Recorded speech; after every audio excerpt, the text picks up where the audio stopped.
What's going on, Green Teamers? You're watching Celtics Today by Chat Sports. I am your host, Tyler Smith, and on today's show, we are going to break down all three Boston Celtics draft selections, give each pick a grade, and then grade the Boston Celtics 2025 NBA draft as a whole. They made three selections, one in the first round, two in the second. We know we went over some pick cuts. Hugo Gonzalez to the Boston Celtics, Amari Williams to the Boston Celtics, but also Max Shulga of the VCU Rams was picked by Boston at pick 57. We'll break it all down in just a moment, but make sure you are subscribed to the channel for the best Celtics content on YouTube all offseason long. I don't think Brad Stevens is exactly done making moves this summer, so when those moves are made, we will cover them right here on the channel. Lock us in, hit that subscribe button, help us get to our next goal of 53,000 subscribers.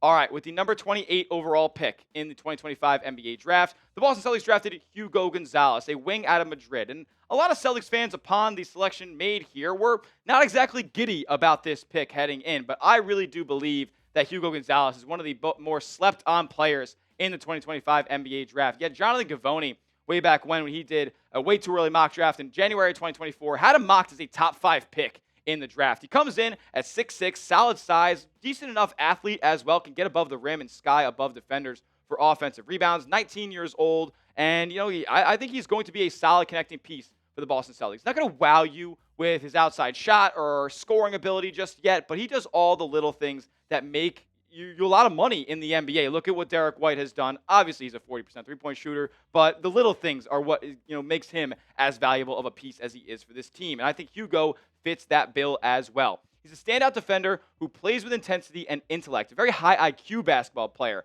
He's been with Real Madrid since he was 9 years old, so he's been in a professional environment for a long, long time. He can finish around the rim coming off of cuts, screens, or drives. He's a really good back cutter, always has available hands and is a sure-handed player as well, can finish around the rim through contact. Not much of a shot creator or a maker, but I don't think the Celtics need to be picking any of those types of guys at this point. They have a Jason Tatum. They have a Jaylen Brown. They have Peyton Pritchard. Even trading for Anthony Simons is an elite shot creator. So this is a good player here that fits the Boston Celtics mold. Look, he's not going to wow you with the numbers that you see on screen, but the international stats for a 19-year-old who's playing behind multiple former NBA players, they're not going to tell the whole story. He didn't play enough in his time at Real Madrid this past year. So as far as the in-between the ears things and the overall intangibles that Hugo can bring to this game, diving on the floor, crashing the offensive glass, getting deflections, blocking shots, and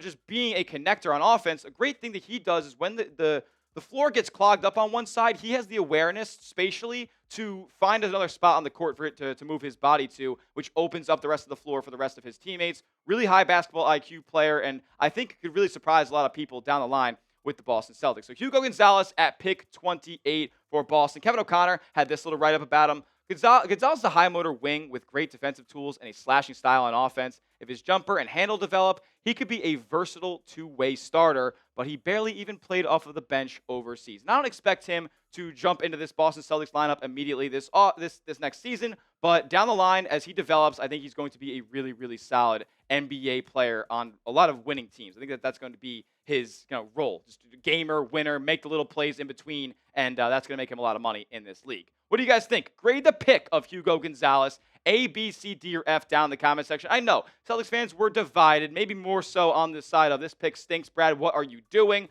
You let me know, honestly, after 24 hours after the pick was made. A, B, C, D, or F. What's the grade of Hugo Gonzalez? Let me know what you guys think down in the comment section. All right, I'm going to give it a B- here for Hugo. Originally, I was more on the fence of a C, C- maybe type of selection here, but the more I kind of think about the player that he is, and the archetype that he, has out there on the floor, the more I like this pick for the Celtics, and the more I think that he can be a contributor down the line. They need a player off of the bench who's going to make those winning plays night in and night out, and I like this selection a lot. Hopefully he can contribute sooner rather than later. He's going to be coming over this season for the Boston Celtics, not a draft and stash player like previously reported. He will be with the C's in 25-26, but not yet confirmed if he'll be on the C's Summer League team in the middle of July. Next up for the Boston Celtics in round 2, pick 46 after a big trade with the who ended up getting the Celtics pick here? The Phoenix Suns traded up, or they traded up to pick 31. Regardless, it was the Magic. It was the Magic the Celtics ended up trading with. Regardless, they take Amari Williams here, the big man out of Kentucky, and I think this is a really, really good fit for the Boston Celtics. His calling cards as a 7'1" player, potentially with 265 pounds of frame. He is a shot blocker down low. He has an elite wingspan at 7'5", so a really big plus wingspan there. Elite rim protector, and also a dominant rebounder as well. Last season at Kentucky in the SEC, after playing his previous 4 years at Drexel, he had a 29.7 defensive rebound percentage. That means 3 out of every 10 shots that came off of the rim, he was grabbing the board. And then on the flip side, offensive rebound percentage. He had a 10.3 in the SEC last season, and that means every 10 shots that get shot up by the Kentucky, Amari Williams is coming down with an offensive rebound if that shot missed. So this guy is a glass cleaner. He can defend the rim, but an underrated part of his game is his ability to pass the basketball out of the short roll,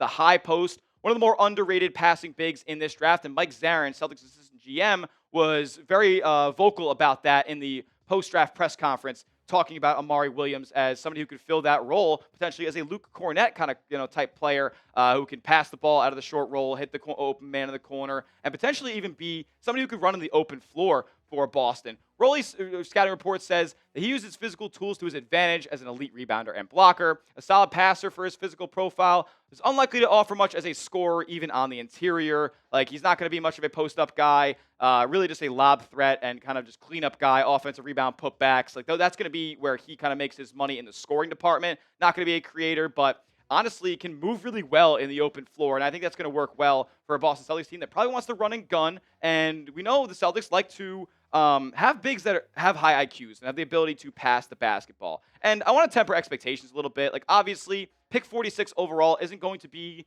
the end-all, be-all, the solution to the Celtics' problems in the front court. Obviously, Al Horford, Luke Cornett, still impending free agents here. I know the Celtics want to prioritize at least bringing one of those guys back. But Amari Williams is a really good fit for Boston. This tweet I'm reading right now comes from Jared Weiss. He says, considering how well they develop bigs with good passing feel, he can push in transition and may be good in the open floor as a 7-footer. But what I like about him is his ability to fill the Luke Cornett role, running delay handoff actions and passing in the short roll. There's a bit of Hartenstein to his game if he can develop, be a solid screener, and he turns 24 in January. So there's a chance he could factor into Boston's center rotation this season. I'm pumped up. This is a cool pick, and I think it fits a lot of what Boston needs here. Jason Tatum probably going to be out for all of next season. They're going to need somebody to clean the glass, as JT was easily the best rebounder on this roster. Grade the pick of Amari Williams for me, A, B, C, D, or F. Pick 46 overall, and as far as what the Celtics needed, I thought this was a really, really solid pick. You let me know what you think. Grade the pick of Amari Williams, A, B, C, D, or F.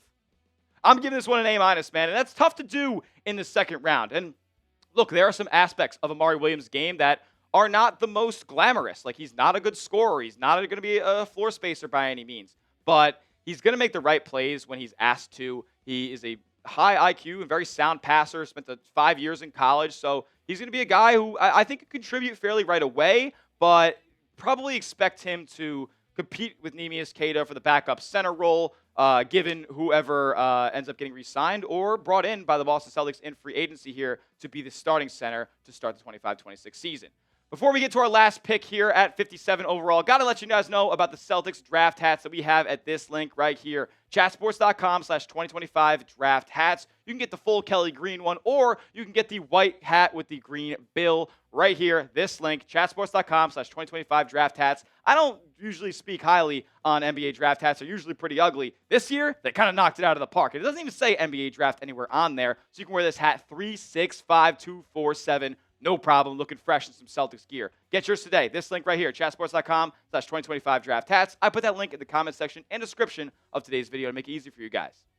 All right, with the final pick of the Boston Celtics 2025 NBA draft, pick 57, they end up taking Max Shulga, the big guard wing 3-and-D prototype out of VCU. I was fired up about this pick, man. I did not expect Max Shulga to come off of the board in the first 60 selections of this draft, and I am so excited that Brad Stevens believes in this vision. He was a 15-5-5 guy over at VCU last year. Really good passer, dominated the ball for them in a lot of scenarios, and shot a blistering 38.7% on pretty solid volume for the Rams as well. I watched a lot of Max Shulga this past year, and he can provide a lot of things for you on both ends of the floor. A really good defender and a really good knockdown shooter. The reason that he maybe falls this far down into the draft, he is an older player, and he's not the most explosive athlete on the floor. Roloff had him ranked as the 23rd overall guard with the 69th overall player here, and he's a sleeper 3-and-D prospect with consistent shooting production. Also, he is poised with great rebounding numbers for a guard, and his issues creating, shots off the dribble. I don't think we necessarily need that. I think we need somebody who's going to be a sound rebounder, can be a connector, and can handle the rock a little bit and be a decision maker and be a good off the catch shooter. The pull-up jumper is a little bit. There's a lot left to be desired in his pull-up shot, but I like Shulga a lot as somebody who can kind of plug and play in any scenario. He can play the 1, he can play the 2, he can play the 3 at 6'5". And yeah, he doesn't have the most plus wingspan out there, only at 6'5" and 3/4, but he is a stick as far as being an on-ball defender here. So yeah, he's not going to wow you athletically, but what was that?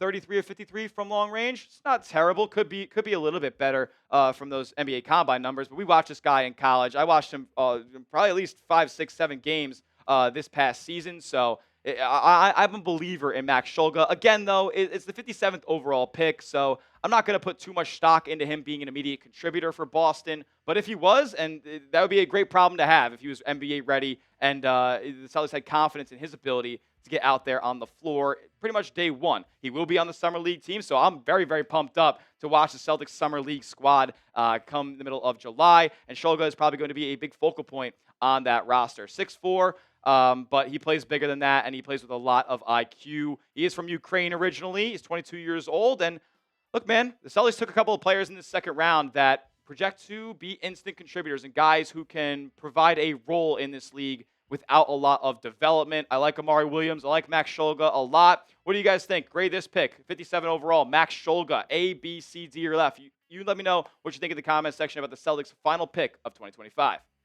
I'm giving this one a B+, and I got a little bit of bias in my pick. I can't lie. I watched this guy a ton in college. I think this is a really sound player overall, two-way ability, and he doesn't really lack on either one of those ends. Like, the no ceilings NBA draft guy was talking about, what's the selling point in Max Shulga? When a lot of people come into this league as 3-and-D prospects, they usually lean more one way or the other and kind of, let the other side of the floor take a back seat. Max Shulga does not do that. He's going to give you 110% effort every single time out there on the basketball court on both ends. He's going to put fear into the eyes of defenders. Is his ability to get downhill or pull, have that outside jumper. He also is a threat to pass the ball as well to open players. He's got solid vision. And on the defensive end, he can guard some of the best players at his position as well. So I like this pick a lot. B+, 57 overall. Maybe not be a contributor right away, but who knows? If he ends up developing, I would love to see him in Celtic green in the regular season and beyond. With the Celtics selections in 2025, they go as follows. Hugo Gonzalez, round 1, pick 28 overall out of Real Madrid. A little bit of a project player, but he's already got the stuff in between the ears to be a productive NBA talent. Amari Williams, the shot block and rebound and solid passing big out of Kentucky, 7'1". He's got some girth to him too. I like that pick for Boston. And then Max Shulga, my Atlantic 10 boy, there at 57 overall out of VCU. So with that being said, the 2025 NBA draft is in the books officially. Grade the Celtics 2025 NBA draft class for me. Amari Williams, Hugo Gonzalez, and Max Shulga. A, B, C, D, or F. What do you guys think the Celtics did in this draft? Did Brad Stevens cook? Did he not? Let me know in the comments what you guys think. Overall, I'm giving the Celtics draft a B+. And maybe I should have given it a B, holding a little bit more weight to the Hugo Gonzalez pick there in the first round. But the more I see that pick, the more I can kind of talk myself into it.